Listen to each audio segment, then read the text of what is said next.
बाबू तन लोटा से पानी छुओ आ लो है कुछ लो आ जहाँ जगह मिले तहाँ ठूस लो।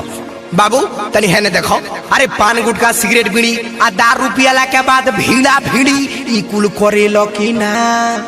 जी पंडित जी उहो होला।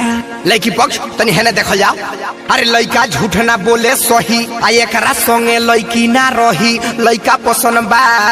अरे जी पंडित जी आ जब जब पीही दारू ताड़ी आ लड़की के तब खूबे मारी, लड़का पसंद बा। जी पंडित जी अरे टीबी कैंसर से ही मरी आ लड़की तहार विधवा करी, लड़का पसंद बा। अरे हो मर्दवा पसंद बा।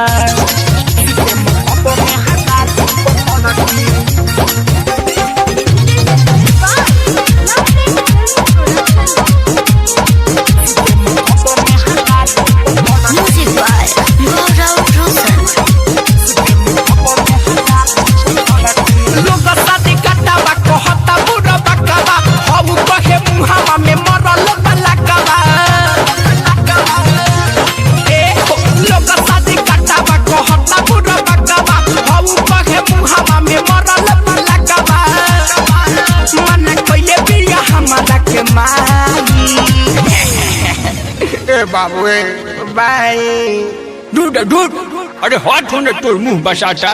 जाई बारात को बघोड़ी पर चढ़ के सुते में कप में हजारू पकड़ के, जाई बारात को बघोड़ी पर चढ़ के सुते में कप में हजारू पकड़ के। ए मौसी हो गीत गाओ ना।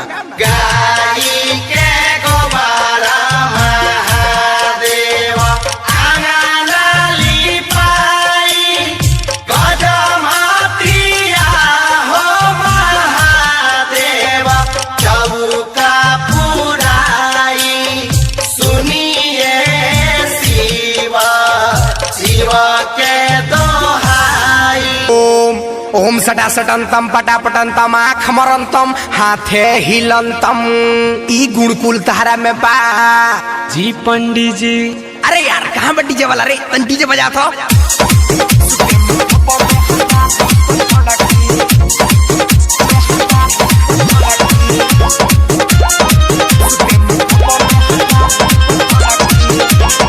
भीतर जवानी के दानो तछाता, मजा के रस सुजनी पर छिटाता।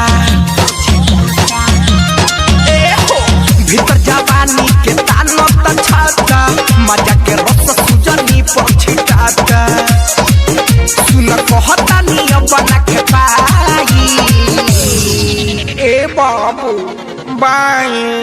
अरे बाग ससुआ जो ने बाले जो।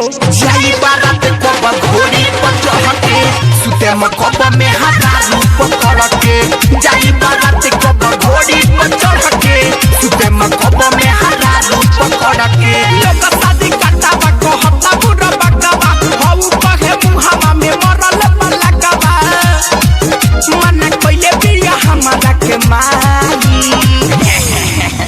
ए बाबू ए बाई दूध दूध अरे हाथ होने तोर मुंह बसाता।